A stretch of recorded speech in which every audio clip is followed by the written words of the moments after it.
Justin, we're once Yo. again back. Oh, what is going on here? Do you hear the sound again? Do you hear the music again? No. That's weird. All right, anyway. You sound good. Okay, well, maybe, good. Maybe it's because you have another tab open and you can hear feedback. Maybe that is the case. Maybe that is the case. Let me go ahead. That is actually what was going on. I had the YouTube open. I heard myself. I was like, what is going on right now? But, dude, I am feeling fantastic. You know why? Because of Kyler Murray and DeAndre Hopkins?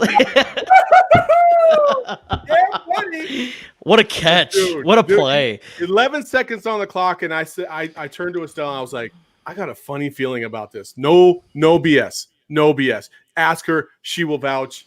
Absolutely. And then my man came down with it. Dude, we're feeling pretty good tonight. Man. And you know what? The first thing I thought of was, I wonder what David Johnson is up to nowadays. I wonder what Bill O'Brien's up to nowadays. Ooh, Total BS podcast coming your way right now. Your fans just might turn into all fans. Be cool, it's just a part of this program. Spit your best 16 if you must. You not whack, you just sound whack rapping after us, yo. Your fans just might turn into all fans. Be cool, it's just part of the program. Spit your best 16 if you must. You're not whack, you just sound whack rapping after us. For real. Yo, so we got a pretty cool episode tonight. You know, I wanted to change it up a little bit because, you know, there's so many people out there in the middle of this pandemic that that either lost their job or lost income or, you know, more. And like our next guest kind of figured out, you know what, I've been doing this for X amount of time.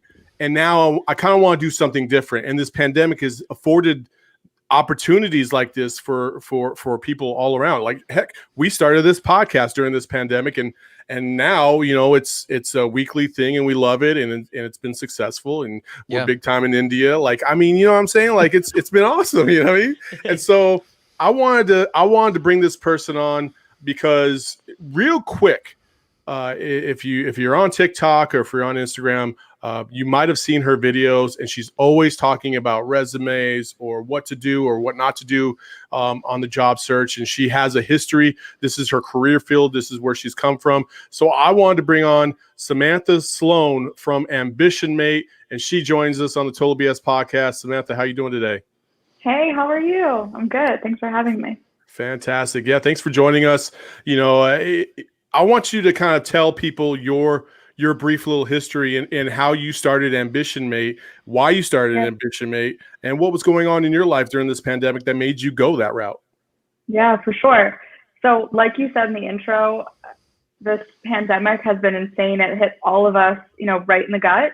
And my background is in human capital, HR, recruitment, hiring, the whole gamut. And I realized, you know what, I would rather work with individuals than on the company side.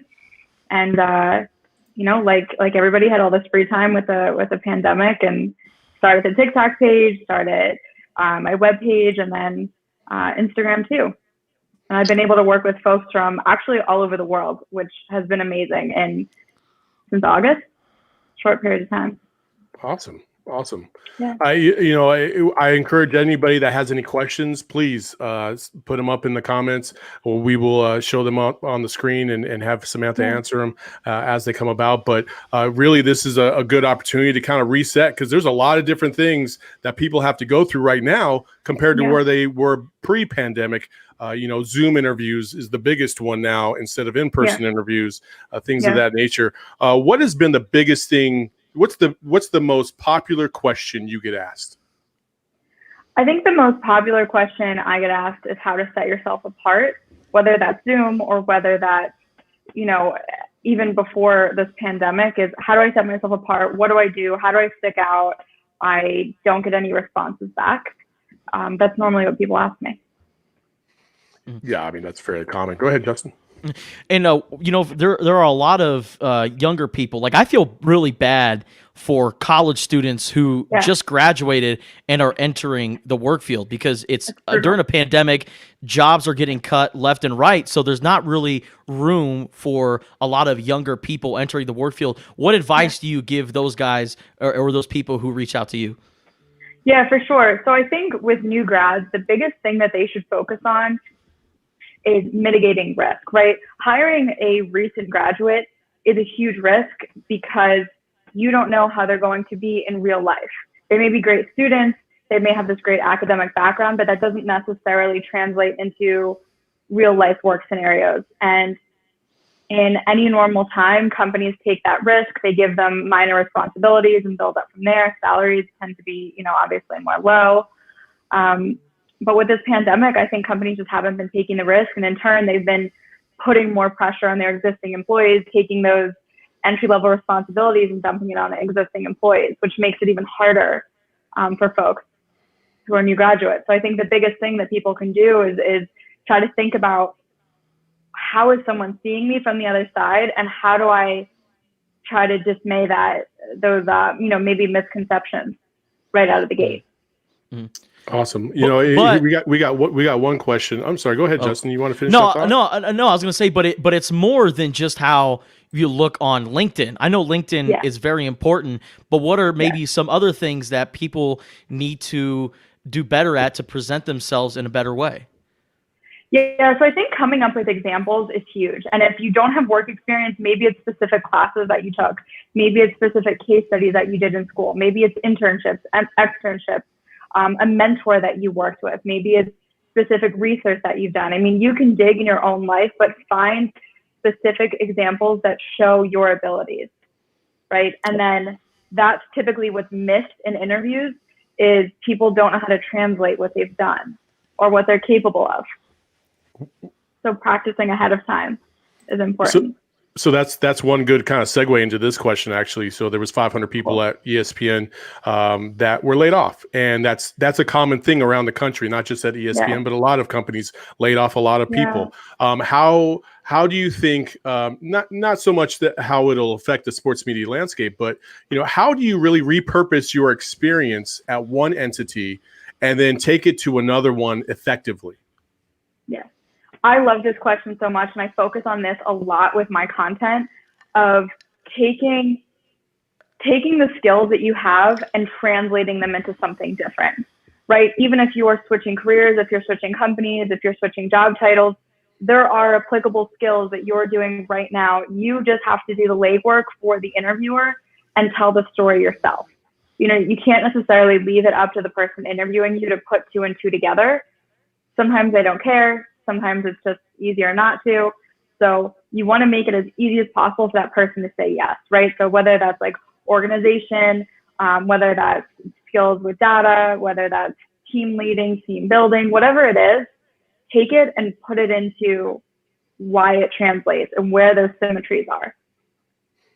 Obviously, from time to time in this pandemic, there's highs and then there's probably lows, even for you personally. And we have a question actually by my son. He wanted to step up and he wanted to ask a question. So what's been one thing that's kind of pushed you forward during this time? I think the thought of helping people, that's really cheesy, and I hate myself for saying that, but the idea of really helping people is huge, because in my career, I was working primarily with executives and people who, for the most part, had things handed to them. And so now I'm pivoting and I'm working with people who may have never had the chance to work with a recruiter, people who wouldn't have had the chance to work with a career coach. And that's really empowering to those folks. And everybody should have that. That should be part of school, and it's not. Mm-hmm. Awesome. Looks like we have a question from YouTube. Yeah, Judy Skilling wants to ask, what is your opinion on social media and what you share in regards to entering the job interview and workforce? Oh yeah. Do you hide the IG or do you just let it go? Like what are we? The tweets are locked. The tweets are protected. The tweets are erased. Yeah. We're going all the way down. Like we're gonna search FU and stall. Let's see what comes up. Okay, yeah. Yeah, exactly. Keep it private if you're cool with that. Keep it private. Maybe use just your first name. Maybe use first name, middle name. But keep in mind that you can search someone's name, and then if you were ever tagged in something, it can still come up. So a lot of big companies have normally entry-level people who do this, and they scour the internet for anything they can find. And at the end of the day, if that is a risk factor, it sort of goes back to my other point. If that's a risk factor for you, try to eliminate it if you can. Untag yourself in photos, enjoy your life, post what you want, but just keep it private. Awesome. I'm curious. Hold on. I'm curious. Have you ever heard or seen an example of a burner account getting exposed in the work field by an employer? Man, they ain't no Kevin Durant's out there. Let's go. I can't wait for that Trump burner account. I know. It's going to be fire. Yeah. At Donnie America. Yeah, Donnie, you're fired. Oh, man. So I don't know if it was a burner account, but I've definitely had people lose offers because of social media, because of stuff that they put on social media. So I don't know that it was a hidden account, but I've seen people have their accounts found, and then they just don't want to risk it. Yeah. Okay. Well, we actually have a really good question here. I have an interview for a promotion on Tuesday. Well, congratulations, Gunmetal. Yeah. Would it be inappropriate to have some prepared answers to some questions on my screen to glance at during the interview that will be online? So maybe he has dual screen action or has something in the corner, or he minimized the window or something like that. Is that cool? That's totally cool. Yeah. Congrats on your promotion. I do that all the time. I have like a acrylic whiteboard under my computer. I write notes there. I'll put sticky notes on my computer. Just don't make it obvious that you're looking at it. But if there's certain words, keywords, phrases that you're just like, okay, reminder, do it. Yeah. Don't pause them and say, hold up, let me Google that real quick.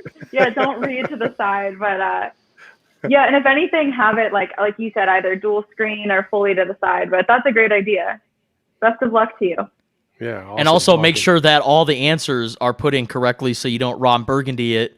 And, you have a word that's not supposed to be in there, and then you say it during the interview. Or they put whatever you do. Or you accidentally put a question mark at the end. I'm Ron Burgundy. Yeah. Oh, that's awesome. Well, there's other questions in the chat. I think one of them is appropriate for at the end of the interview. In an interview that we are going to do live right now between you and Justin.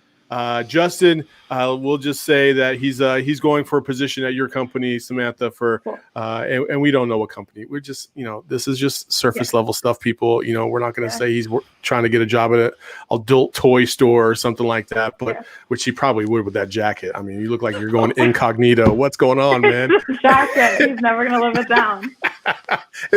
Off it goes. All right. So Justin, Samantha, I will let you guys take the lead. And I will sit here and laugh and critique. Here we go.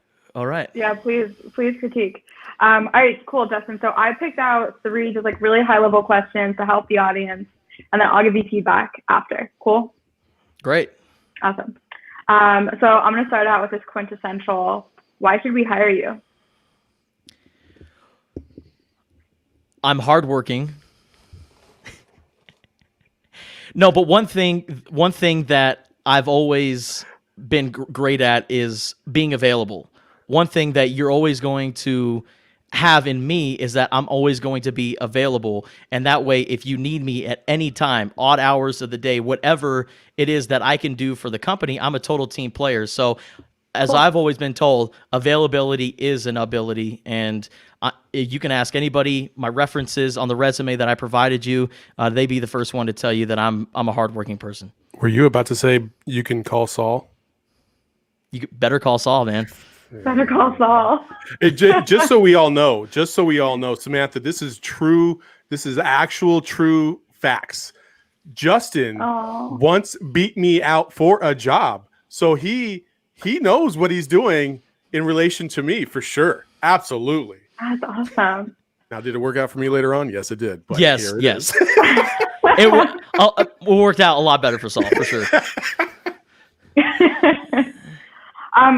I love that answer. I think that was really genuine. And look, the thing is, if you get nervous, if you get caught off guard, it's okay to take a minute. So I love that you really quick revamp yourself. You're like, all right, I'm right here. This is what it is. This is what I really feel like is my core competency. what I would recommend to anybody listening to this and to you, Justin, is to take that and then relate it to the job. I know we don't have a specific job title here, but if you want to say, I'm available, I'm a hard worker, I'm a team player, it's not about me, it's about, a more common goal, that's awesome. But then finish it off by tying it to whatever the job is for everybody listening. Okay. But I appreciate that. That was really sincere. That would have, for me, if I was interviewing you, I would have really loved that. Minus the jacket. There you go. Hey, ding, ding, ding. There's one. I thought you were going to say, I work too hard, I care too much, and I am dedicated too much. I know. People say that in real life. People are like, I work too much. I'm married to my job. It's like, that's creepy. Don't tell me that. Married to the game. No, there you go. Don't say that, people. Do not say I work too hard and I care too much. It's an automatic. Yeah, it sounds disingenuous. Yeah, exactly. Awesome. All right. Question number 2. Let's do it. Yeah.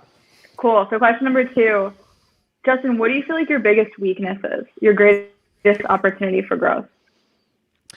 I think communication, definitely. Sometimes I may not respond to a text right away. You can ask Saul if he wants then to. Then you really better call Saul. You really better call Saul, or Saul better call me. And anytime, like Saul just wants to get, a short answer out of me, or just to let me know something, he calls me because he knows I'm terrible at texting. Because I never check my text messages. With my current job now, I live on social media, so Twitter, Facebook, and Instagram. If you message me on those platforms, that's a better way to get a hold of me. And also with the communication part of it, since I'm such a team player, sometimes I like to go with the flow, and I'm willing to do whatever my employers ask me to do.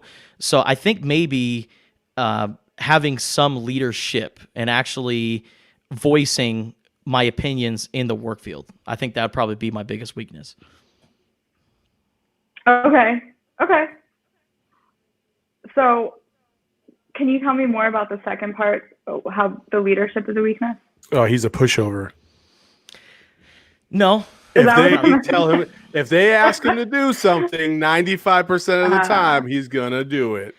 Probably going to do it, unless I feel completely uncomfortable doing it. Like, for instance, with the COVID-19 pandemic, my job at the radio station, they asked me to do a live show at a sports bar right when the pandemic first started in March. Like, I had just got back from the Pac-12 tournament from Las Vegas, and they shut everything down. MGM closed down the buffets and all that, and so I had to do a live show from a sports bar. And I thought, okay, we're in a pandemic here, and we're encouraging people to go to this sports bar, go to an establishment, and stay there during a global pandemic. That's the time where I actually voiced my opinion and said, listen, I don't feel uncomfortable doing something like this. So in certain situations, I'm okay with stepping up to the plate and asking, what I feel. But I also, like Saul said, my employers or anybody in leadership role asks me to do something, I'm probably going to do it, because in order to get along, sometimes you got to go along. Yeah. Okay. That's fair enough. I get that. And it's tough to set those boundaries in the workplace. Yeah. It is. So for me, the biggest hack that I'd like to share with people about this question is to share a real genuine weakness.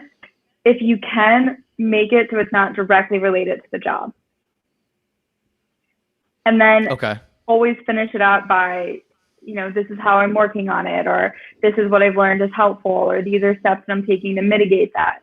And that way you're being honest, you're being genuine, but maybe they're not thinking, oh, damn, he's not a good communicator. This whole job is communication. One of my hacks, Justin, is that it kind of goes to your miscommunication part.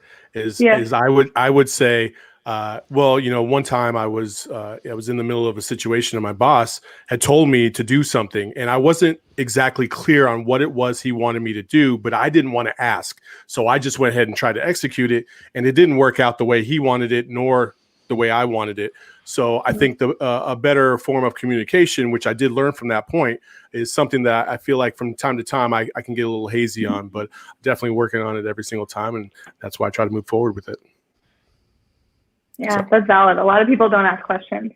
They just try to figure it out on their own. Yeah. It's a very headstrong and stupid thing to do, but you know. No, I mean, I've done it many, many times. I think everybody has. And then you mess up and then you're like, all right, never again. People are hard-headed. Yes, absolutely. Very stubborn. Yeah. People are hard-headed. People are stubborn. All right. Question number 3. Let's do it. All right. So tell me about a time in a past work experience where you struggled to get along with a boss or a supervisor of some sort. A specific time. The example that I just provided just now, because they were kind of pushing on me going into this establishment and talking about, hey, we're at this sports bar, but they also said don't encourage people to go there. So then I said, well, what's the point then? You're going to put me in this establishment and possibly risk me catching COVID-19, but you also want me to tell people, hey, don't go to this establishment. As your employee, how do you think that I'm perceiving that? But then after this back and forth, eventually my employer said, okay, we understand. We're going to do the radio show from the studio. And I said, that's great. Other than that, that is really the only time I've ever had an issue with an employer, was when my own health was at risk. Yeah, that's super valid. And the way that you structured it is exactly how I would recommend someone to structure it. Just give the facts, speak objectively about what happened, even if your boss is a total prick, right? Just be objective about what happened between you and that person and any other person involved. And then share whatever the conclusion was. And then again, share how you're moving on, right? And so for you, that's exactly what you did, is 1, 2, 3. And I feel, listening to that story, like there was a clear-cut resolution. So I think that's solid. Where people go wrong with those sorts of questions is they get emotional, they start, maybe oversharing, they start rambling, they don't know where to end it. And then it's just awkward for both of you. Versus objective, info, facts, close it, it's over. Because let's say this, I went off and said, you know what? My boss was a total jerk. He didn't do anything right. Everything that he did was the wrong. Then if as somebody who's interviewing me, you're probably going to be like, well, what if something happens that doesn't go your way while you work here? While you work here? Yeah. Why should we hire you if you're going to be this toxic person? Yeah, 100%. Because they are only seeing your side. So your boss, your colleagues, your workplace, it could be as toxic as can be, but they don't know that. They only know what you say. And so you're going to end up taking the hit, really, and taking the fall if you start to share all that, like, oh, nobody likes my boss and everybody hated that. Just drop it. They're not worth it. Alex in the chat asks, at the end of interviews, what questions do you feel are most important to ask a potential employer? Yeah. So you should always have questions ready. And I think that the questions should really revolve around vital information that you want to know. So around culture, around trajectory of your role, the company's role. I wouldn't talk about money. I would steer clear of talking about money. The interviewer should bring that up, not you.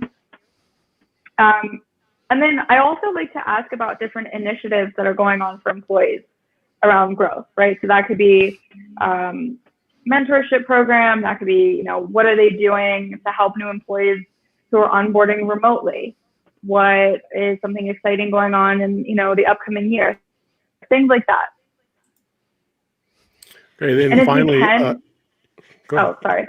No, you're good. Go ahead. Yeah. So the other thing I would say is make it really specific to that company, right? So Alex, who asked that, I think, make it very, very poignant to that company. Do some research on the Google machine, see what's going on with them, make it about that. Awesome. And when you ask questions about the company, is it like just weird factual stuff, like where is the company based out of? Where's the headquarters? Like, what questions should you ask about the company in that situation? Yeah, for sure. I was sort of vague there. So those sorts of things you should know going into it. I would definitely recommend doing your research, knowing, where they're headquartered, where different locations are, but maybe talk about different diversity and inclusion efforts that are going on. Maybe talk about how has this whatever team you're interviewing for been handling onboarding remotely. How many new people do you expect to bring onto this team? Really specific things that are going to help your day to day that may not come up in the interview. This is your chance to ask them, right? What's the company's plan going into 2021? You could, if I wouldn't talk about money directly, but you could talk about the bonus structure going into the new year, right? Like these are things that this is your chance to ask it. Awesome. Finally, Babette in the chat says, what is your take on being transparent in the rationale for applying? For example, someone referred me to apply and it can help professional growth. Should you be honest or try to respond with an answer that is more company focused? If someone referred you to apply, I would say that. Yeah, I think that is professional to say that. Absolutely. Yeah, I would agree with that too. Thought that you'd be a good fit. Absolutely. Yeah. So and I don't think, I think there's a stigma if people talk to their bosses or their superiors about other positions that are available, whether it be inside the company or not. If you're in a good, healthy work environment, there should be no problem, right? Like the expectation is personal growth. Like we all can't stay, that minion at the bottom level of everything forever. Like we have to grow and we have to develop and get to certain points in our jobs. Otherwise, we're going to be looking for other jobs. That's just the nature of the beast. You want more responsibility and you want more income, and this is one way to do it. So I don't think you should ever shy away from that. And if you have a problem, in my opinion, this is me speaking, and I'm not an expert, but in my opinion, I've been in that position a couple times. And my superiors have always promoted that, and they've always encouraged me to do whatever I could to get that job. And they've also, more importantly, they've also said, whatever I can do to help you, you let me know. And that is a healthy work environment. Yeah, it is. Of course, you want to grow, you want to move up, you want more responsibility, and advocating for yourself. I think that's huge. The idea of keeping your head down and just doing work and expecting something to come to you, those days are gone. And if that means leaving the company, if that means interviewing when you're actively employed, that's okay. That's 100% okay. Awesome. And that's okay to be honest about that too in an interview. My last question that I want to figure out, what about your Zoom background? What do you have in the background? What about clothes? Because you want to show your employer, what you're all about. And I know it's a Zoom interview and it's only a video, but you want to look presentable. Yeah, no, that's great. And it's something that you think of so last minute. You're like, whatever, it's a Zoom interview. I'll just open my laptop and we'll do it. And then you realize there's like a embarrassing childhood photo behind you, and there you go. So plain background if possible. Avoid those Zoom backgrounds that you can like select, where you can pick different cities or pictures, because it crops out your head in a really weird way. So don't do that. Gosh. I have a supervisor that does that, and every time he like leans back in his chair, his head shrinks, and it's just like all I see is this little mic in his like nose and his mouth. I'm like, what are you doing, buddy? Like, stay so in the frame. And just stay in the frame. It's like more effort to even do that. I don't know why people do that. Plain background if you can, but look, we may not have that. Test the lighting ahead of time. Test the sound ahead of time. Test where your computer is. I have my computer propped up on 3 books right now because otherwise I would, have 4 chins. So test that stuff out ahead of time. Put your dog away. Put kids in the other room or wherever they go. Have a quiet background. That's all really important stuff that people tend to miss. With the clothes, and turn off your phone, right? So that your phone isn't going off. With the clothes, I would say just professional. I don't think you need a suit and tie because it doesn't really fit the activity. But a nice button-down shirt, nice polo. Cancel it, Justin. It looks like you have a polo under there. Always suited and booted, baby. Always suited and booted. What about a tuxedo T-shirt? Because that's like I'm formal, but I'm here to party. That's like the best thing that you could wear, right? A little bit of both. Like work hard, company, happy hour. I always like to have the Castaway background, so I can always imply that you need to come save me from from perpetuity. But it is what it is. Yeah, and if it works, it works. Whatever works. Awesome. Well, Samantha, I can't thank you enough for joining us on the Total BS podcast. I think this all started because I was my kids got me into TikTok, and then I saw you and I saw the tips that you were giving out, and I just thought it was fantastic because not only are they tips, but they're also done in a way that are fun and engaging, and you kind of learn something from time to time. And so I wanted to give you the opportunity to come on, and we definitely enjoyed having you tonight here on the Total BS podcast. Thank you so much. Yeah, this has been amazing.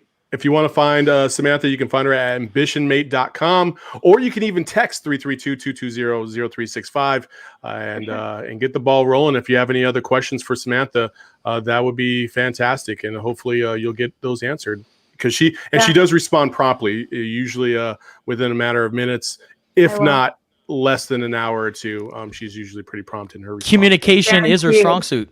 Communication is the strong suit for sure. Absolutely. For sure. Samantha, best of luck in this endeavor, and let us know how it goes. Yeah, I definitely will. Thank you guys so much. All right. Thanks, Samantha. Samantha Sloane from Ambition Mate joining us on the Total BS podcast. And it was fantastic to have her on. She's clearly knowledgeable, and she knows her shit. And it was fantastic. Were you sweating bullets? Were you sweating bullets in the interview? I was, man, because it was like after the first question, right off the bat. It's probably because of that members only jacket you got on right now. Sweating, man. How are you wearing a jacket right now? It's so damn hot in the house. Because I was wearing this polo, and I figured, you know what? Maybe I could wear a jacket. Maybe that's presentable for a Zoom interview. And it was weird because right off the bat, why should we hire you? And the first thing that came to my mind was, because I'm tired of being broke. What do you think I want this job for? I need a job, man. I need a job. Oh man. But it was really great because she didn't scold me. She provided constructive criticism. She said you were genuine, but these are also things that you could do, or these are things that I would have done if I were in your position. I thought Samantha was awesome, and she provided a lot of great insight. If you're looking for a job, it's unfortunately, we're in a point right now where a lot of people are looking for jobs. So she provided a lot of great advice, and I also appreciate our viewers / listeners for contributing to the conversation as well, asking questions. A lot of comments throughout, and we very much appreciated that. And good luck to I think this is Gunmetal 21. I'm pretty sure it might be Bob from down at the U of A, but if it's not, I apologize. Good luck on that interview for a promotion on Tuesday. Hope you kill it. I hope this helped you. And man, that's fantastic stuff, man. That's Justin. I think at our core, we love to help people, and if we can find a way to do that, even though this is a very small way to do it, it's kind of a token measure. It's still, you never know. And if Gunmetal 21 gets this job promotion, I want to know about it. You know what I mean? Yes. Like that's dope. And I hope that something Samantha says helps you get that promotion. So speaking of promotion or lack thereof, is Jim Harbaugh still going to have a job by the end of this season at Michigan? Because they haven't won a game yet, and it's not looking good. The word of today's podcast is job. Job. You hear me? Gonna get a job today. And Jim Harbaugh isn't gonna have a job in college football by the end of this year. What has gone wrong at Michigan? I don't know. I don't know. He was supposed to be the chosen one. He was supposed to be the one that turned this whole thing around for Michigan and got them to where Ohio State is right now, competing for national championships, and it just has not happened. And it all comes down to coaching, because once Jim Harbaugh was hired, I was like you, Saul. I thought, oh man, Michigan football is back. Yeah. A lot of recruits started going to Michigan. You know, they're getting 5 stars, they're getting 4 stars. You know, their recruiting classes, if you compare it to anybody else in college football, they should be on the cusp of making a college football playoff every single year. The Big Ten race should always come down to Michigan and Ohio State every single year. But ever since Jim Harbaugh has been at Michigan, they haven't even sniffed winning a Big Ten championship. And every single time they've played Ohio State, they lose. And now it's gotten to the point where they're over here losing to teams like Indiana. Dude, like Indiana's the number 10 ranked team in the country. I get it. I get it. State lost to Indiana. Michigan State lost to Indiana. Like, Indiana is legit this year. But everybody else, yes. But you played a tough Wisconsin team. And I get it. Wisconsin is pretty tough. They beat the brakes off of them. But you're losing to Wisconsin 28-0 at halftime. I mean, I don't know what else to say, but and listen, I don't like calling for other people's jobs because I hate saying like, oh, this guy's got to go, get him out of here. But I really don't see any possible way that Jim Harbaugh stays at Michigan. And it's so unfortunate because you look at what he did at Stanford. Like, he turned that Stanford program around. A lot of people forget Stanford was a laughingstock of then Pac-10 at the time. Remember when they upset USC, I believe it was 2008 or 2009? That was such a big deal because Stanford was like a 4-touchdown underdog, and they go into the Coliseum and beat USC. Stanford had losing season after losing season. Then Jim Harbaugh comes in, changes the culture, gets Andrew Luck, gets a winning culture into Stanford. Then he takes the NFL gig, goes to the Super Bowl. Like, Jim Harbaugh looked like the coach that had the golden touch. He had the Midas touch. And now that Michigan got their boy back, the guy who played quarterback for the Wolverines, everyone thought, man, Michigan is back. But it's not the case, man. And it's tough. It's hard to win at every single level. High school, college, pro, it doesn't matter. You got to know what you got to do, and you got to have great relationships, not only at the program that you're at, but around the country. And Jim Harbaugh has struggled recently to get those big type recruits. So that's problem number one. And number two, he's only got a year left on his deal after this season. In my estimation, because this is kind of like a wild card year, I would be shocked if Michigan pulled the plug. However, it ain't looking good. It ain't looking good at all in Michigan. I know there's people calling for his head. And like you said, we don't want anybody to lose their jobs, but this is a performance-based industry. And this is something that Jim Harbaugh is struggling with. And I don't know why he's struggling with it to the degree he is. It shouldn't be this hard at Michigan, but it is. And Jim Harbaugh is going to have to try and figure it out. Otherwise, he's going to be on the street. And going back to the other point, the Big Ten, let's talk about the Big Ten real quick. You got Wisconsin, who just came off of it feels like a month of COVID stuff, finally getting back on the field and being able to figure everything out, which is good. And they clearly flexed their muscles against Michigan last night. And then you have Indiana, who all of a sudden is a top 10 football team in the country, playing some good football. They beat Michigan State yesterday, and they have a huge matchup with Ohio State this upcoming weekend. We're going to find out if Indiana should be taken seriously or not. I'm going to watch that game. I'm excited to watch that game. I have never, ever in my life said I want to watch Indiana football, ever. Like, I probably will never utter those words again. Shout out to Josh Rawitch, who's a communications director and a big-time IU guy for the Arizona Diamondbacks. I'm sure he's loving life. I want to see this team perform against the big boys. And the big boys, the only big boy left for them, I do believe, because I don't think they have Wisconsin on their schedule, is Ohio State. And if they beat Ohio State, Justin, you got to talk about them in the college football playoff, even if they lose to Ohio State again in the Big 12 and Big 10 championship. You have so you're saying Hoosiers in football? Yes. Hoosiers in football, man. I love it. Yes. I'm looking at their schedule right now, though. They have Ohio State, the game that you just mentioned, this Saturday. And then on December 5th, They're on the road against Wisconsin. Ooh, it's Wisconsin, my bad. And they have a tough slate ahead. So Ohio State this week. They got Maryland at home next week, and Tagovailoa. I mean, he's no slouch. That's a really good quarterback. And Maryland, if they catch you slipping, they're going to execute.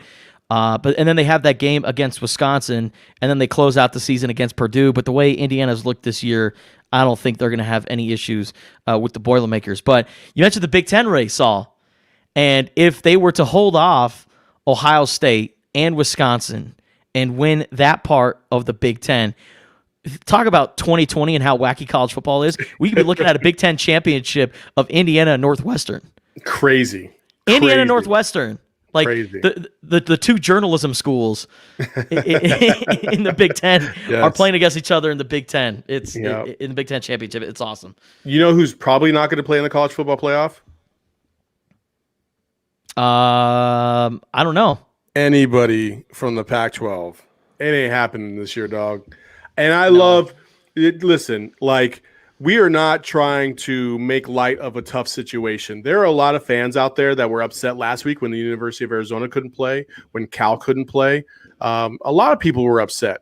And then this week, a lot of people upset that Utah couldn't play. Last week it was Utah and Arizona. Cal couldn't play. This week, same thing, ASU, Cal, but Cal moved the game to play against UCLA today. So ASU now, and ASU, the tough thing about ASU is they have a whole side of the ball that has COVID. This is unlike anything we've seen so far yet. And it's not a few cases. They've already canceled the game for next weekend.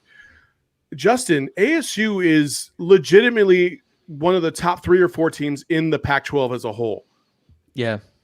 If they can't finish out the season, or if they can only get 3 or 4 games in, oh my goodness. And the Pac-12 didn't do itself any favors by starting this late, right? They didn't think everybody was going to go ham the way they did.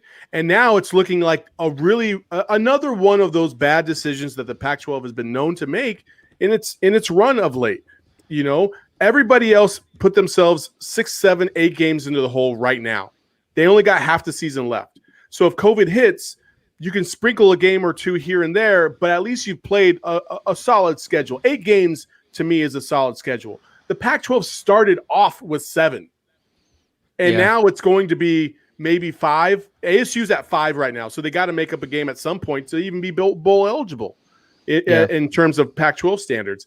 Man, it is rough sledding right now.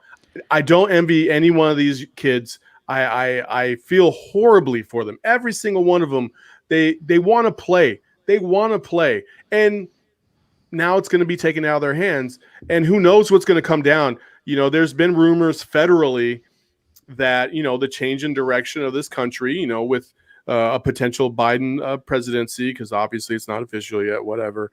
But there could be a federal shutdown at some point. Then what do you do? Yeah. You got, if the president says 6 weeks, no, or even if Trump comes out and says 6 weeks, everybody's quarantining, we'll give stimulus packages and whatever. Like, oh my God, what the ramifications of that would be insane. Yeah. And I'm totally stealing this from Dan Wetzel, who's a very well-respected, nationally known journalist, does an incredible job at Yahoo. He said the Pac-12 should have started, or college football in general should have started back in August. Yes. Or they should have got this off the ground as quickly as possible. And I get it, you're going to have a limited preseason training camp, but if you start earlier than normal, it gives you some room. That way, if you go 2 weeks without playing a game, then you can make it up later on down the road. Very true, Alex. And Alex is a college athlete. He plays baseball over at LSU, Shreveport, and it's a tough time to be a college athlete. Yeah, because they got Alex is, obviously he's my son, but we talk on a daily basis, and he talks about some of the parameters and the things that they're having to go through on a day-to-day basis, and theirs is a little lax compared to what the Division I programs that have all that money going into them are at. You know, we're talking about temperature scans. You can't walk through a building without a temperature scan. For him going to class, you can't go into class unless you have a temperature scan. And so it's really crazy, man. And if you look at professional sports during the pandemic, what works? Bubbles work. But that's the thing about you can't do that with college athletes. You can't do that over a 4-month period with a bunch of college football players, especially football, when you have so many players, so many staff members. Where a basketball team, all you got is 15 players and the coaching staff, maybe some trainers and the team doctor. It's easier to do that with professional sports on a smaller scale. Football, we've seen NFL, guys are testing every single week, coming up positive. College football, same deal. And like you said, Sauls, positive tests are increasing nationally. And Utah, they're kind of going into a state of emergency. And I feel so bad for the Utes, because you want to talk about an entire side of the field, or one position group being totally eliminated. Utah was working out walk-ons. They were getting scout team members to start for just so they can get to that upcoming, so they can get that 53-man roster. Yes. And they didn't have enough scholarship players. They didn't have enough guys in general. And to think that a Power 5 football team doesn't have enough players available to play a football game is just so mind-boggling to me. Crazy. And I feel really bad for the equipment truck guys. The guys that are, driving from Seattle all the way down to California, or Utah, or Berkeley all the way down to Phoenix, and they got to turn around and go back because they got word that the game is being canceled. It is so messy, and I don't know.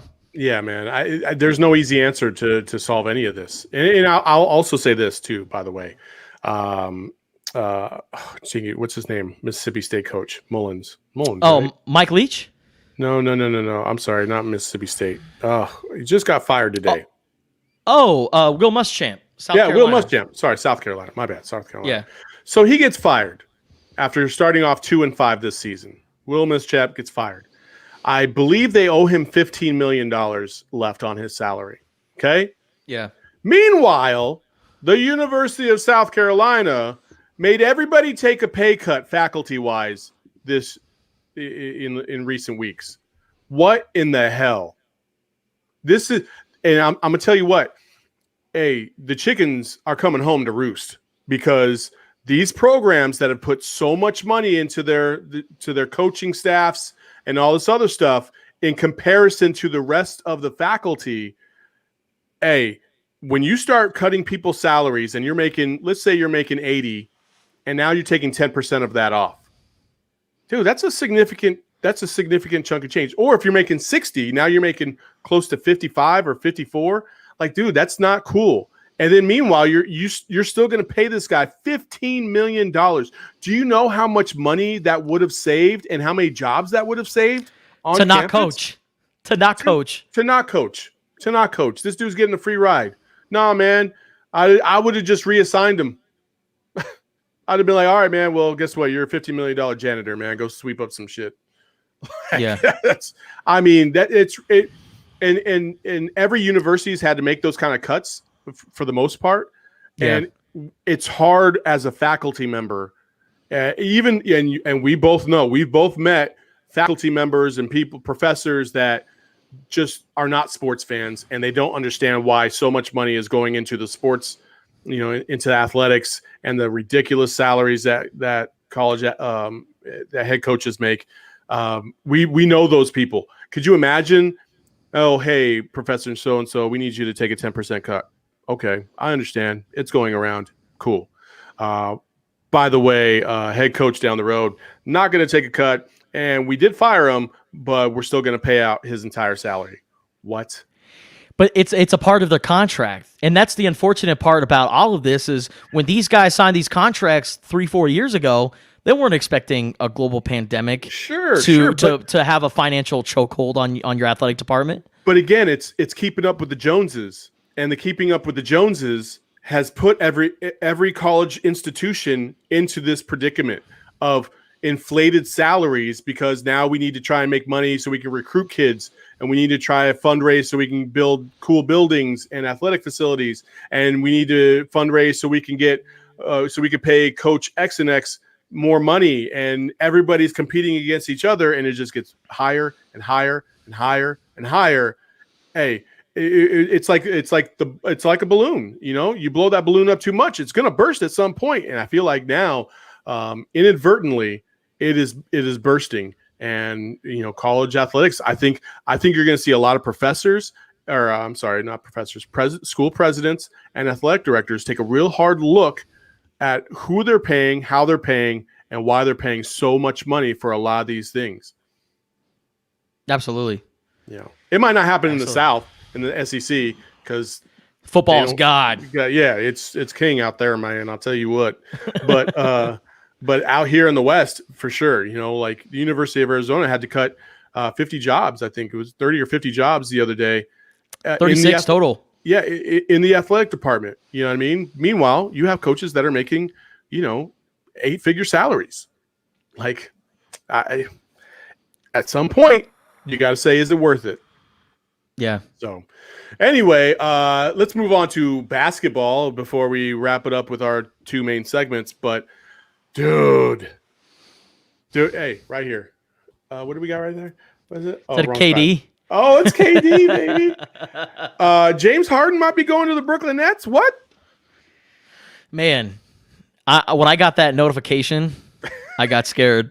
As a Lakers fan, I got scared. I was thinking, oh man, Chris Paul might go to the Suns. Suns might be legit. You know what I mean? Like, oh, that's so dope. We say what now? James Harden's going where? What? That's going to be scary. And it's like James Harden is reuniting with all of his OKC buddies. First, he got Russell Westbrook to come out to Houston. That didn't work out. Now Russell Westbrook is on the trading block and is probably going to go to the Charlotte Hornets to be with his employer, Michael Jordan. Going to be the face of that franchise. I think that deal might actually get pushed through, or he might go to the Knicks. I don't know. But Russell Westbrook wants to be like the number one guy on a team, and that's just not going to happen. It's only going to happen at the Knicks. Yes. Or the Hornets. But James Harden, it looks like he wants out too. And we could be looking at the Houston Rockets just hitting the eject button. Yep. And just blowing this whole thing up, because with Daryl Morey gone, now you're shopping around Russell Westbrook, and now according to these reports, James Harden is like open to them trading. Usually when a player is content with the situation, they go out and shut down rumors right away. But everything that we have seen so far from legitimate NBA reports that James Harden is looking to get out of Houston, and if he were to join the Brooklyn Nets. Oh my goodness! If Kevin Durant comes back and is KD that we knew before the injury, Kyrie Irving, one of the top point guards in the league. I mean, that backcourt right there of Kyrie Irving and James Harden, and then you add in a Kevin Durant on the wing, or a guy who could play a little bit of four. I mean, that's going to be a force right there, but who are you putting around these guys to make sure that they are finals contenders? Here's the question. Brooklyn has a lot of assets to offer. They have a lot of young players that they can offer the Houston Rockets. They have multiple draft picks coming up. Here's a question that I have, just because I'm selfish like this and I'm a Phoenix Suns fan.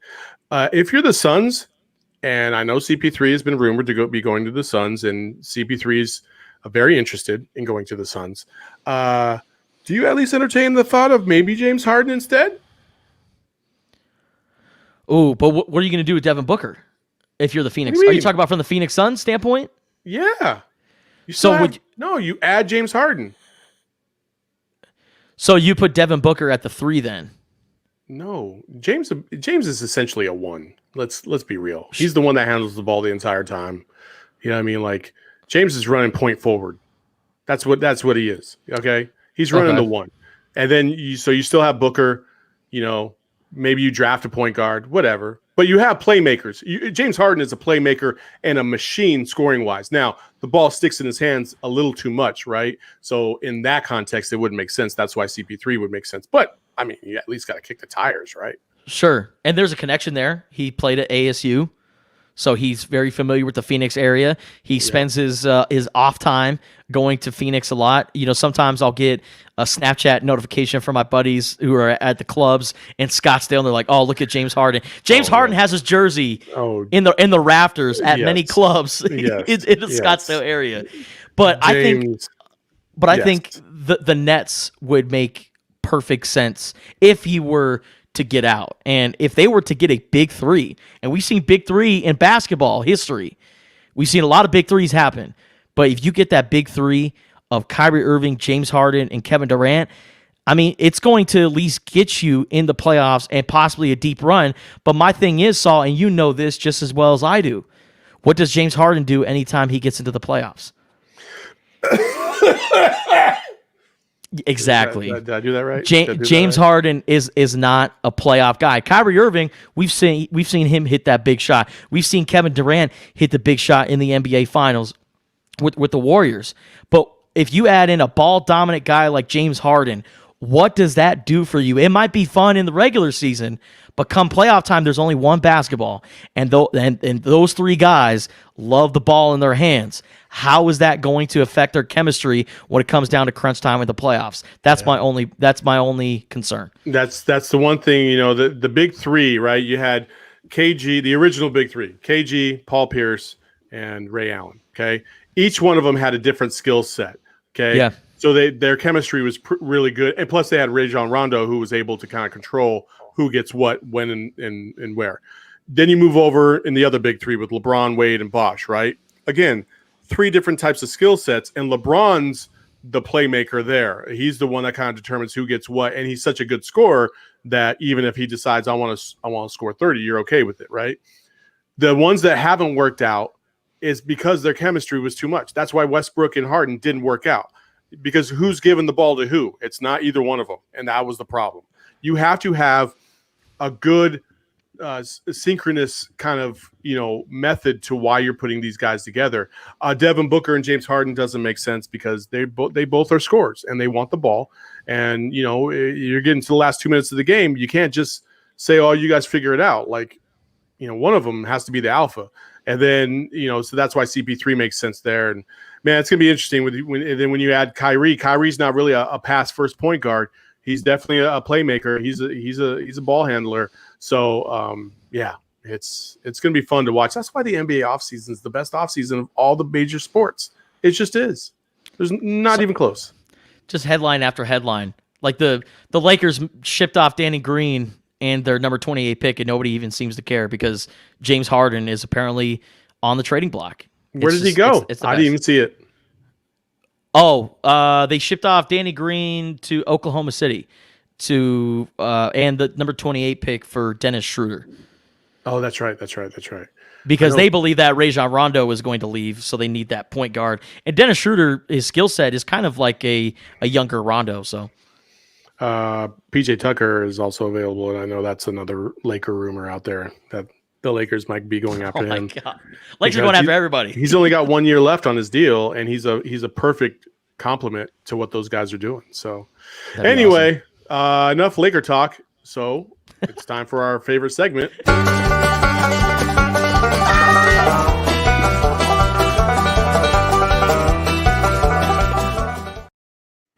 Every time that guy hits the ice, my butt hurts. Justin, you have a hero in the midst. As your Don't Be That Guy. Why don't you tell the people what we're about to watch? So this guy robbed this store, and as he was running out, this gentleman said, "Hey, hold my beer." Bam! Take this shot to the face. You are not going out of this store with whatever you robbed. And then I just like how he just walks off, and the security guards who chased him out like, "Damn, I think he shit himself." Ooh, I think he boo-booed himself. Just like The Longest Yard. Yeah. So don't be that guy. Just don't rob places. Like, it's a felony. I get it. Times are rough right now in a pandemic. That's the quote of the week. Just don't rob anybody. just don't rob people.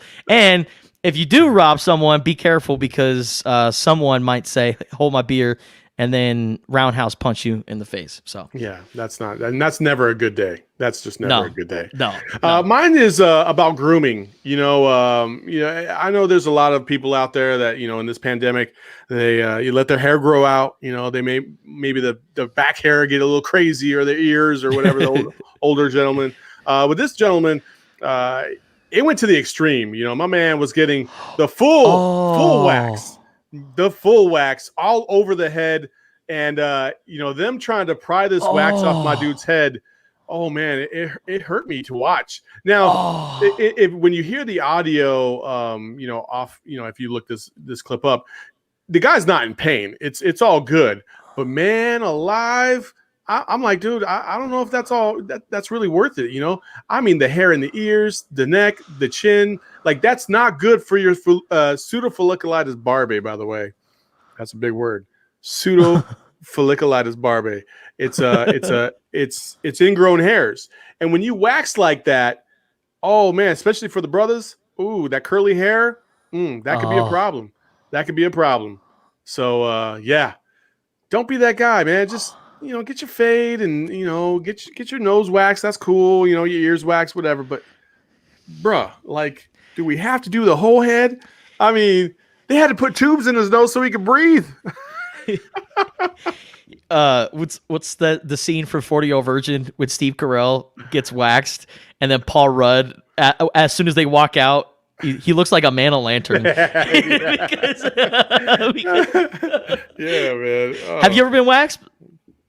Actually, just for the first time this past week, ironically enough, I got my ears waxed. And so I had the towel on my face, and she was doing the whole thing. And so she pulled it out, the first one. It didn't hurt. And she was like, "You want to see?" And I was like, "I looked," and there was barely any hair there. It was just like little fuzzy patches. That was it. So I'm good. I'm not old yet. I don't have hair. She was like, she was telling me that guys grow hair on their ears. And I was like, damn, for real? Like, are dudes like shaving their ears and stuff? Oh no, I'm good. Nah. Yeah, I don't like getting old, man. Shit ain't fun. It just ain't fun. So anyway, Justin, man, that was a good show. Tell me something good. I will tell you something good, and it comes from Major League Baseball, Saul. The Miami Marlins hired Kim Ng to be their next general manager. And if you look at Kim Ng's resume, from the time she started working in baseball, she was an assistant director of baseball operations for the White Sox from 1990 to 96. She was an assistant general manager for the Yankees from 98 to 2001. That's a really good stretch for the Yankees, just in case you didn't know. The Dodgers assistant general manager from 2002 to 2011. Kim Ng has been in Major League Baseball for a long time. She's been successful at what she does, and it finally took 2020 to make her the first woman general manager across all professional sports in history. This hire of Kim Ng is historic, and it's going to kick down a lot of doors for women in the professional sports world. So Kim Ng, an unbelievable story. She's been in baseball for a long time. Finally getting the general manager gig. Got to tip your cap to her. It's such a great story. Dude, I met Kim Ng 5 years ago in 2015 at the Major League Baseball Diversity Summit, and she spoke. There's a lot of veterans there. For the first, there was like a pre-diversity summit day for just veterans. And I was fortunate enough to meet her, and she is just sharp as a whip, very engaging. She's very personable. And you could hear it, talking to like Harold Reynolds afterwards. And he was like, you just talked to like a future GM. Like, she's going to be the first one, like hands down. Like, it was known then. And to see that come across my notifications yesterday, I was just like, man, that's awesome. That is so awesome. Because I'm not old school in that way for sure. I think there are so many qualified women right now out there in the landscape that should be just dominating positions in their workplace. But for whatever reason, they're not getting the same opportunities that others are. And I'm so happy to see that is finally starting to turn around. And this is just step one. You can't tell me that there aren't qualified women right now. Hell, Becky Becky Hammond. Yep. Should absolutely be a head coach in the NBA. Absolutely. And I think we're getting to the point now where it's getting closer and closer, because as a male basketball player, it used to be like, man, this woman can't tell me what to do. But I think now it's getting to the point where, like, well, I've won championships. Have you? Nah, shut up. Like, this is how it's going to go. At any level, anybody can coach. Men coach women all the time. They never played women's basketball, so why can't women coach men that haven't played men's basketball? Like, it's a ridiculous double standard, and I'm so happy that ceiling is crashing. So, yeah, man, absolutely. Nice one. That's a good one. Thank you. Thank you. Yeah, mine's pretty simple. It's you know, I don't know if it's really controversial at all, but, you know, the election happened last week. And a lot of people are up in arms about, you know, the vote, whether it's not, you know, whether it is or not valid, it doesn't matter. What I appreciate and what I have appreciated is people that from whether you're a Democrat or you're Republican, who have just had a calm kind of sensibility about themselves and understood, like, things are going to work out. Things are going to work out because legally they have to. And things are going to work out in accordance with the Constitution. And that's it. And that's it. And I appreciate that, because there's far too much out there right now of people that are just kind of going crazy, and you got the stop the count stuff, and then you have the other side that's just like, you know, shut up and color, you know. It's just, I just want people to get along, man. That's all I want. That's all I want. I want people to get along. I'm so ready for this to be in the past. I'm ready for COVID to be in the past. I'm ready for all this stuff. I want to go back to a time where everybody wasn't losing their minds and questioning every single thing people said. It's just, it's tiresome. It's tiring. So I'm just thankful for the people that have had a level head throughout this, and just, you know, they trust the process, you know, and unlike in Philly, the process is going to work here because we're the United States of America, and democracy always works like it just does. So it will find a way. We're way too great of a country to just fall and just crumble and allow the rest of the world to sit there and laugh at us and mock us and make fun of us. We are one of the most respected countries in the entire world, if not the most respected. And I think, you know, eventually we're going to get to a point where we're going to have that reputation once again. It's a tough time right now, but we're the United States of America. We will prevail. Outstanding. All right, brother. Another episode of the Total BS podcast. Thanks again to Samantha Sloane from ambitionmate.com for joining us and helping those of you who are trying to find jobs out there, or maybe hopefully I'm hired, or maybe going for a promotion. Hopefully we've helped you out and get a little bit of a leg up on your competition when you're going for those opportunities down the road. So for Justin, I am Saul Bookman. We'll see you when we see you. Peace. Your fans just might turn into all fans. Be cool, it's just a part of this program. Spit your best 16 if you must. You not whack, you just sound whack rapping after us, yo. Your fans just might turn into all fans. Be cool, it's just part of the program. Spit your best 16 if you must.